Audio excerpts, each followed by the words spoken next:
नमस्कार मंडळी. पहा ही अवस्था, पहा ही परिस्थिती. हा आहे आमचा यवतमाळ जिल्हा आणि हा आहे आमच्या यवतमाळ जिल्ह्यातला विकास. आज मी बापट चौकाकडे आलेलो आहो. इथनं जात होतो मी, मला ही अवस्था पाहायला मिळाली. तुम्ही बघू शकता बाजूला चव्हाण हॉस्पिटल आहे इकडे, आणि अवस्था बघा रस्त्याची. या प्रकारची अवस्था आहे. जनतेला या जायला त्रास होतो. हॉस्पिटल एरिया आहे हा. या हॉस्पिटल एरियामध्ये दुरून दुरून लोक येतात आणि अवस्था बघा तुम्ही.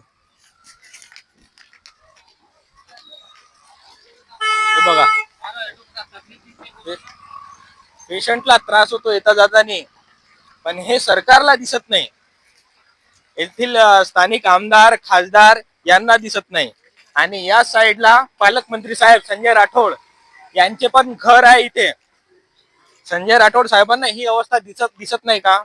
त्यांना माझी एवढीच नम्र विनंती आहे का इकडे लक्ष द्यावं आणि ही परिस्थिती लवकरात लवकर सुधारण्यात यावी, अशी मी त्यांना हात जोडून नम्र विनंती करतो. धन्यवाद.